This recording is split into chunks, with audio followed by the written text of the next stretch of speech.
दोस्तों अन अकेडमी की तरफ से एक बार फिर से बेस्ट बैच को लॉन्च कर दिया गया है। जैसे कि आप अपने स्क्रीन पर देख सकते हैं कि तेजस करके बैच है जो कि एनडीए 2 के लिए है। और यहाँ पे कैसे आपको मिलेंगे इंडिया के नंबर 1 एजुकेटर, जैसे कि अपने स्क्रीन पर देख सकते हैं कि दीक्षा मैम, मयंक सर, रामस्वरूप जानी सर, उसके बाद Sumit sir, Saurabh sir, Shyam sir, और साथ ही साथ गाइज एनडीए 2020 रिजल्ट मतलब 200 प्लस अन अकेडमी लर्नर ने रिटन एग्जाम्स को भी क्लियर किए हैं यहाँ पे। और ये बैच हम लोग का 2 जून से स्टार्ट है और 1 सितंबर तक ये बैच चलने वाला है। तो गाइज आप इस बैच को ज्वाइन जरूर कर लीजिएगा क्योंकि आपका सितंबर में एग्जाम भी होने वाला है। चाहेंगे तो पहली बार में आप एग्जाम को क्लियर कर पाएंगे। एक और हम लोग का बैच है जगह आप देख सकते हैं अगस्ता करके 2.0 करके, ये भी आपका डिटेल्स बैच है गाइज जो कि आपका ये भी 2 जून से स्टार्ट है और 31 अगस्त तक ये आपका बैच को चलेगा। तो इस बैच को भी आप चाहे तो ज्वाइन कर सकते हैं। अर्पित चौधरी, कार्तिकेय सर, यहाँ पे धीरज सर है, श्वेता मैम है, सुनील सर है और विकास सर है। ठीक है, तो ये भी बैच बहुत ही बेस्ट है। दोनों बैच ज्वाइन करो, दोनों बैच काफ़ी कमाल का है, कोई एक कर लेना। ठीक है, एक्सेस तो आपको ऑल मिल जाता है अकेडमी में ना। और यहाँ पे इस गाइज कैसे लेना है, आपको गेट सब्सक्रिप्शन पे क्लिक करके आपको चूज कर लेना कितने महीने के लेना है। 12 पे क्लिक करना है, 6 पे, उसके बाद एक रेफरल कोड डाल के अपने डिस्काउंट ले लेना होगा जो कि फाइनल प्राइस आपको इतना में पड़ जाएगा। रिडीम कर लीजिएगा, रिडीम करेंगे तो और डिस्काउंट 20%। तो फ्रेंड्स, कैसे हैं आप लोग? आई होप कि आप सभी लोग ठीक होंगे। तो मेरा नाम है महेश और आप देख रहे हैं हमारे यूट्यूब चैनल ज्ञान ज्योति आशीष ट्यूटोरियल। तो दोस्तों आज हम लोग करने वाले हैं नेवी एयरफोर्स से रिलेटेड जीके के मोस्ट इंपॉर्टेंट क्वेश्चन जो आपके एग्जाम के लिए बिल्कुल इंपॉर्टेंट है। तो चलिए शुरू करते हैं। और आपको वीडियो को शुरू करने से पहले मैं आपको बता दूं कि अगर आप इस वीडियो की पूरी पीडीएफ डाउनलोड करना चाहते हैं तो हमारे इस वीडियो के डिस्क्रिप्शन बॉक्स में टेलीग्राम और इंस्टाग्राम दोनों का लिंक दे दिया गया है। तो सबसे पहले आपको क्या करना होगा, टेलीग्राम चैनल ज्वाइन करना है और वहां से सारे वीडियो पीडीएफ फाइल को डाउनलोड कर सकते हैं। ठीक है, तो चलिए शुरू करते हैं।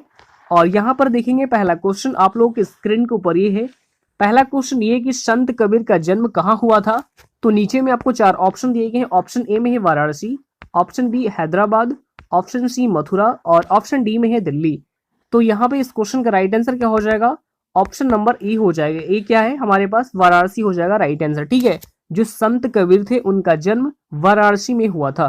ठीक है, आगे बढ़ते हैं हमारे पास second number question. Question number second आपके स्क्रीन के ऊपर ये है कि महावीर का जन्म किस राजघराने में हुआ था। ये सारे क्वेश्चन प्रीवियस ईयर क्वेश्चन है इसलिए आपको रट्टा मार लेना होगा। ठीक है, सवाल यह है कि महावीर का जन्म किस राजघराने में हुआ था। ऑप्शन ए में है क्षत्रिय, option B Shakya, option C Lichchhavi और ऑप्शन डी में है सातवाहन। तो यहाँ पे इस क्वेश्चन का राइट आंसर क्या हो जाएगा? ऑप्शन नंबर ए ही हो जाएगा। ए में क्या हो जाएगा? क्षत्रिय हो जाएगा राइट आंसर। ठीक है, जो महावीर थे उनका जन्म किस राजघराने में हुआ था? तो क्षत्रिय राजघराने में हुआ था। ठीक है, आगे बढ़ते हैं हमारे पास third number question. Question number third आपके स्क्रीन के ऊपर है कि बुध किस वंश से संबंधित थे। जो बुध भगवान थे वो किस वंश से संबंधित थे। ऑप्शन ए में है Shakya, option B Satrika, option C Kuru और ऑप्शन डी मौर्य। तो यहाँ पे क्वेश्चन नंबर थर्ड का right answer option number A हो जाएगा, शाक्य हो जाएगा करेक्ट यानी राइट आंसर। ठीक है, आगे बढ़ते हैं हमारे पास 4 नंबर क्वेश्चन। क्वेश्चन नंबर 4 आपके स्क्रीन के ऊपर है कि ज्ञान प्राप्ति से पूर्व महावीर का जन्म क्या था। यानी सवाल ये कि ज्ञान प्राप्ति से पहले जो महावीर जी थे उनका नाम क्या था। तो ऑप्शन ए में है Vardhaman, option B Anshuman, option C Sudhakar और ऑप्शन डी सोमदत्त। तो यहाँ पे क्वेश्चन नंबर 4 का राइट आंसर क्या हो जाएगा? ऑप्शन नंबर ए हो जाएगा यानी वर्धमान। जो महावीर थे उनको ज्ञान प्राप्ति से पहले उनका वर्धमान नाम था। ठीक है, आगे बढ़ते हैं हमारे पास 5 नंबर क्वेश्चन। क्वेश्चन नंबर 5 आपके स्क्रीन के ऊपर है कि निम्न में से कौन संत महाराष्ट्र से थे। Option A Maitreyi, option B Tukaram, option C में है त्यागराज और ऑप्शन डी व्यास। तो यहाँ पे क्वेश्चन नंबर 5 का हो जाएगा right answer option number B हो जाएगा। बी में क्या है? तुकाराम हो जाएगा राइट आंसर। ये कहाँ से बिलोंग करते हैं? तो ये महाराष्ट्र से थे। ठीक है, आगे बढ़ते हैं हमारे पास 6 नंबर क्वेश्चन। क्वेश्चन नंबर 6 आपके स्क्रीन के ऊपर है कि दक्षिण भारत के अलावर थे। ऑप्शन ए में है संत, ऑप्शन बी योद्धा, ऑप्शन सी व्यापारी और ऑप्शन डी मूर्तियों के शिल्पकार। तो यहाँ पे क्वेश्चन नंबर 6 का राइट आंसर क्या हो जाएगा? ऑप्शन नंबर ए हो जाएगा संत। क्या हो जाएगा? संत, यानी दक्षिण भारत के अलावर थे, ये संत थे। ठीक है, आगे बढ़ते हैं हमारे पास 7 नंबर क्वेश्चन। क्वेश्चन नंबर 7 आपके स्क्रीन के ऊपर है कि सिखों के किस गुरु का जन्म पटना साहिब में हुआ था। Option A Guru Nanak Dev, option B Guru Govind Singh, option C में है गुरु, और ऑप्शन डी अर्जुन देव। तो यहाँ पे क्वेश्चन नंबर 7 का right answer option number B हो जाएगा, यानी गुरु गोविंद सिंह का जो जन्म हुआ था वो आपको पटना साहिब में हुआ था। ठीक है, आगे बढ़ते हैं हमारे पास 8 नंबर क्वेश्चन। क्वेश्चन नंबर 8 आपके स्क्रीन के ऊपर है कि सिख गुरु अर्जुन वेद किसके शासन काल में थे? ऑप्शन ए में आपके पास क्या है, यहाँ पे आपको बता देता हूँ। ऑप्शन ए में है होगा option A Shah Jahan, option B Jahangir, option C Humayun, और ऑप्शन डी अकबर। तो क्वेश्चन नंबर 8 का यहाँ पे right answer option number B हो जाएगा। बी में हमारे पास क्या है, जहांगीर हो जाएगा राइट आंसर। ठीक है, जो सिख गुरु यानी अर्जुन देव किसके शासनकाल में थे? तो ये जहांगीर में शासनकाल थे। ठीक है, जहांगीर के शासनकाल में थे। ठीक है, आगे बढ़ते हैं हमारे पास 9 नंबर क्वेश्चन। क्वेश्चन नंबर 9 आपके स्क्रीन के ऊपर ये है कि खालसा की स्थापना किसने की? जो खालसा थी उसकी स्थापना किसने की थी? Option A Guru Nanak Dev, option B गुरु रामदास, और ऑप्शन सी गुरु गोविंद सिंह, और ऑप्शन डी में इनमें से कोई नहीं। तो क्वेश्चन नंबर 9 का यहाँ पे right answer option number C हो जाएगा। सी में हमारे पास क्या है, यानी गुरु गोविंद सिंह हो जाएगा राइट आंसर। ठीक है, जो खालसा की स्थापना की गई थी वो गुरु गोविंद सिंह के ही द्वारा की गई थी। ठीक है, आगे बढ़ते हैं हमारे पास 10 नंबर क्वेश्चन। क्वेश्चन नंबर 10 बहुत ही इंपॉर्टेंट है, इसलिए इसको भी आपको याद रखना होगा। सवाल ये है कि राग, आपको अच्छे से सवाल को समझना होगा। राग मियाँ की मलाहरा का रचयिता किसे माना जाता है? ऑप्शन ए अमीर खुसरो को, option B Tansen, option C Swami Haridas, और ऑप्शन डी बैजू बावड़ा। तो यहाँ पे क्वेश्चन नंबर 10 का राइट आंसर क्या हो जाएगा? ऑप्शन नंबर बी हो जाएगा, यानी तानसेन हो जाएगा करेक्ट, यानी राइट आंसर। ठीक है, आगे बढ़ते हैं हमारे पास 11 यानी 11 नंबर प्रश्न। प्रश्न संख्या 11 आपके स्क्रीन के ऊपर ये है, और ये सारे क्वेश्चन आपको बिल्कुल यहाँ पे ध्यान से देखना होगा। ठीक है, क्वेश्चन नंबर 11 आपके स्क्रीन के ऊपर ये है कि हाल ही में प्राकृतिक चिकित्सा दिवस ये कब मनाया गया है? तो देखिए ये अभी हाल ही में मनाया गया 18 नवंबर को। कब मनाया गया है? 18 नवंबर को मनाया गया है, यानी right answer option number D हो जाएगा। और ये दिवस किसके द्वारा मनाया जाता है? तो ये मनाया जाता है आयुष मंत्रालय के द्वारा। किसके द्वारा? आयुष मंत्रालय के द्वारा। और प्रेजेंट टाइम में हमारे आयुष मंत्री कौन है? तो ये है श्रीपद यशो नायक, और इनकी कॉन्स्टिट्यूंसी है नॉर्थ गोवा। ठीक है, तो ये भी आपको यहाँ पे याद रखना होगा। और यहाँ पे नवंबर माह के सभी इंपॉर्टेंट डेज को डिस्कस कर लेते हैं। तो 14 नवंबर का कौन सा दिवस मनाया गया है? तो 14 नवंबर को मनाया गया है वर्ल्ड डायबिटीज डे का। कौन सा दिवस? वर्ल्ड डायबिटीज डे, ये मनाया गया है आपको 14 नवंबर को। और साथ ही साथ एक और दिवस मनाया गया है 14 नवंबर को, नेशनल चिल्ड्रन डे। क्या? नेशनल चिल्ड्रन डे, ये भी मनाया गया है आपको 14 नवंबर को ही। ये आप सभी को पता होगा कि जो नेशनल चिल्ड्रन डे ये आपको 14 नवंबर को ही मनाया जाता है। ठीक है, 16 नवंबर को कौन सा दिवस मनाया गया है? तो 16 नवंबर को मनाया गया है नेशनल प्रेस डे, जबकि वर्ल्ड प्रेस फ्रीडम डे ये मनाया जाता है 3 मई को। कब मनाया जाता है?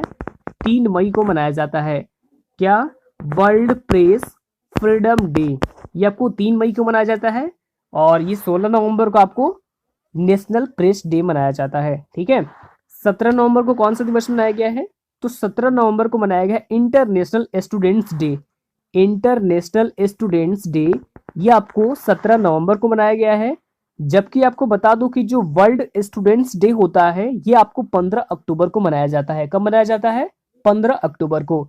तो ये सारे ही डेज आपको यहाँ पे याद रखने होंगे। ठीक है, अब आगे बढ़ते हैं हमारे पास नेक्स्ट क्वेश्चन। क्वेश्चन नंबर 12 आपके स्क्रीन के ऊपर ही है, और ये भी क्वेश्चन आपके एग्जाम के लिए बिल्कुल इंपॉर्टेंट है, तो इसको भी आपको यहाँ पे ध्यान से देखना होगा।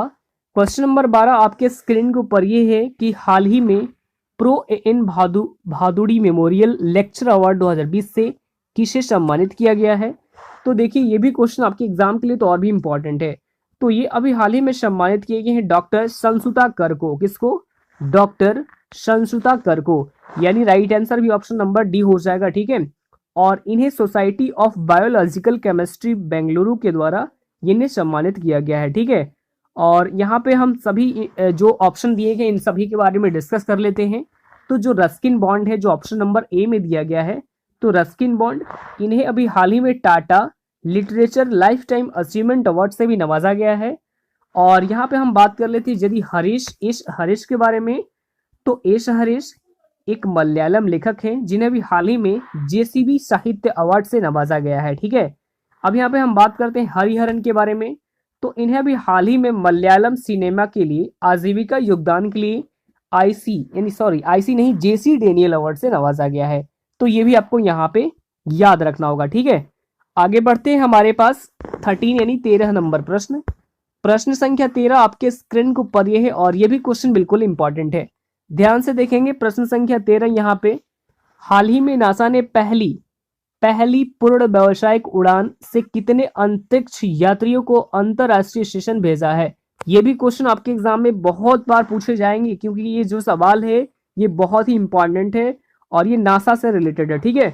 तो ये अभी हाल ही में भेजे गए हैं टोटल 4 अंतरिक्ष यात्री। कितने? टोटल 4 अंतरिक्ष यात्री, ठीक है। तो देखिए जो स्पेस एक्स है, स्पेस एक्स जो कि एक अमेरिकन कंपनी है, यानी जो अमेरिका की एक प्राइवेट कंपनी है, और इसी स्पेस एक्स के रॉकेट से 4 अंतरिक्ष यात्रियों को आईएसएस यानी कि इंटरनेशनल स्पेस स्टेशन भेजा गया है, ठीक है। अब यहाँ पे हम बात कर लेते हैं सबसे पहले नासा के बारे में। किसके बारे में? नासा के बारे में। नासा, तो इसकी फुल फॉर्म क्या होती है? फुल फॉर्म आपको यहाँ पे नोट कर लेना होगा, ठीक है। नासा और जो नासा है ये एक अमेरिका की स्पेस एजेंसी है, जिसकी स्थापना आपको 1958 में की गई थी। कब की गई थी? 1958 में नासा की स्थापना की गई थी और इसका हेडक्वार्टर आपको वाशिंगटन डीसी में स्थित है। कहाँ पर स्थित है? वाशिंगटन डीसी में स्थित है, ठीक है। आगे बढ़ते हैं हमारे पास 14 यानी 14 नंबर प्रश्न। प्रश्न संख्या 14 आपके स्क्रीन को ऊपर ही है और ये भी क्वेश्चन बिल्कुल इंपॉर्टेंट है। ध्यान से देखेंगे 14 नंबर प्रश्न, हाल ही में किस राज्य सरकार ने फर्जी जाति प्रमाण पत्र रखने वाले सभी कर्मचारियों को बर्खास्त करने का निर्देश दिया है? तो आपको बता दूं कि ये जो किया गया है, ऐसा निर्देश अभी हाल ही में किया गया है छत्तीसगढ़ गवर्नमेंट के द्वारा। किसके द्वारा? छत्तीसगढ़ गवर्नमेंट के द्वारा, ठीक है।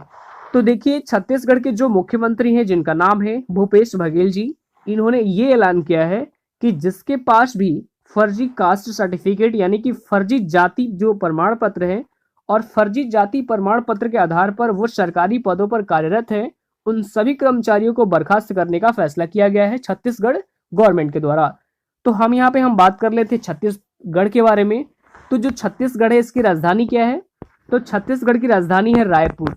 रायपुर छत्तीसगढ़ की राजधानी है। मुख्यमंत्री है भूपेश बघेल, जबकि राज्यपाल है अनुसुईया उइके, ठीक है। और छत्तीसगढ़ उच्च न्यायालय के मुख्य न्यायाधीश ये हैं PR रामचंद्रन मेनन। तो ये भी आपको यहाँ पे याद रखना होगा, ठीक है। आगे बढ़ते हैं हमारे पास 15 यानी 15 नंबर क्वेश्चन। क्वेश्चन नंबर 15 आपके स्क्रीन के ऊपर ये है कि हाल ही में गठित रिजर्व बैंक इनोवेशन हब के अध्यक्ष के रूप में किसे नियुक्त किया गया है? तो ये भी क्वेश्चन आपके एग्जाम के लिए बिल्कुल इंपॉर्टेंट है, तो इसको भी आपको यहाँ पे ध्यान से देखना होगा, ठीक है। तो ये अभी हाल ही में नियुक्त किए गए हैं कृष गोपाल कृष्णा। किसको? कृष गोपाल कृष्णा को, ठीक है। तो देखिए जो रिजर्व बैंक ऑफ इंडिया है इसने अभी हाल ही में RBIH का गठन किया है। और क्यों किया है? तो वित्तीय जो क्षेत्रों में यानी जो इनोवेशन करता है, यानी कि जो नवाचार को बढ़ावा देने के लिए, जिसका नाम क्या है? Reserve bank of innovation hub. और इसमें टोटल 10 सदस्य होंगे और 10 में से एक अध्यक्ष होंगे, बाकी 9 मेंबर होंगे, ठीक है। और इसी के जो अध्यक्ष बने हैं ये बने हैं कृष गोपाल कृष्णा, ठीक है। और अब यहाँ पे हम बात कर लेते हैं RBI के बारे में। किसके बारे में? रिजर्व बैंक ऑफ इंडिया के बारे में। तो देखिए इसकी स्थापना की गई थी 1 अप्रैल 1935 को। हेडक्वार्टर स्थित है मुंबई महाराष्ट्र में। और प्रेजेंट टाइम में इसके जो वहाँ के गवर्नर हैं वो है शक्तिकांत दास जी। कौन है? शक्तिकांत दास जी, जो RBI के क्या है? गवर्नर हैं अभी प्रेजेंट टाइम में, ठीक है। आगे बढ़ते हैं हमारे पास 16 यानी 16 नंबर प्रश्न। प्रश्न संख्या 16 आपके स्क्रीन को ऊपर है कि हाल ही में किस खिलाड़ी को टेनिस के 2020 ATP टूर नंबर 1 ट्रॉफी से सम्मानित किया गया है? ये भी क्वेश्चन आपके एग्जाम के लिए बिल्कुल इंपॉर्टेंट होंगे। तो ये अभी हाल ही में सम्मानित किए गए हैं नोवाक जोकोविच को। किसको? यानी राइट आंसर ऑप्शन नंबर क्या हो जाएगा? ए हो जाएगा, ठीक है। तो नोवाक जोकोविच जो कि सर्बिया से बिलोंग करते हैं। कहाँ से बिलोंग करते हैं? सर्बिया से बिलोंग करते हैं। मतलब ये कहा जा सकता है कि ATP रैंकिंग में ये पहले स्थान पर है। अब यहाँ पे जो ATP है ये क्या है? यानी कि इसकी फुल फॉर्म जो होती है वो होती है एसोसिएशन ऑफ टेनिस परफॉर्मेंस, ठीक है। तो इसकी स्थापना हुई थी 1972 में। ATP की स्थापना कब की गई थी? 1972 में की गई थी। और इसी ATP रैंकिंग में सर्बिया की जो नोवाक जोकोविच है ये है पहले स्थान पर। दूसरे स्थान पर है राफेल नडाल। कौन है? पहले स्थान पर तो नोवाक जोकोविक है, दूसरे स्थान पर है राफेल नडाल, और जो कि आपको कहाँ से बिलोंग करते हैं, ये आपको स्पेन से बिलोंग करते हैं। कहाँ से? जो राफेल नडाल है ये स्पेन से बिलोंग करते हैं। और तीसरे स्थान पर है डोमिनिक थिएम। कौन है? डोमिनिक थिएम, ये तीसरे स्थान पर है, जो कि ऑस्ट्रिया से बिलोंग करते हैं। जबकि चौथे स्थान पर है डेनियल मेदवेदेव, जो कि बिलोंग करते हैं कहाँ से? रशिया से बिलोंग करते हैं। तो ये क्रम आपको ये चारों याद रखना होगा, ठीक है। पहले क्रम पर है नोवाक जोकोविच, दूसरे पे है राफेल नडाल, तीसरे पे डोमिनिक थिएम और चौथे पे है डेनियल मेदवेदेव। तो ये आप सारे को याद रखना होगा, ठीक है। आगे बढ़ते हैं, हमारे पास अगला क्वेश्चन सवाल नंबर 17 आपके स्क्रीन के ऊपर ये है कि एशिया का पहला सौर ऊर्जा सक्षम टेक्सटाइल मिल भारत के किस राज्य में स्थापित किया जा रहा है? तो ये भी क्वेश्चन आपके एग्जाम के लिए इंपॉर्टेंट है, तो इसको भी आपको यहाँ पे याद रखना होगा, ठीक है। तो देखिए, भारत के किस राज्य में स्थापित किया जा रहा है। सवाल हमारे पास ये है कि जो सक्षम टेक्सटाइल मिल है वो भारत के किस राज्य में स्थापित किया जा रहा है। मतलब कि सौर ऊर्जा से संचालित ये एशिया का यानी कपड़ा मिल होगा, जो कि स्थापित किया जाएगा महाराष्ट्र में। कहां पर किया जाएगा? महाराष्ट्र में किया जाएगा। Right answer option number C हो जाएगा। और महाराष्ट्र के जो परमंडी जिले में, और ये टोटल आपको 30 एकड़ जमीन में फैला होगा, ठीक है।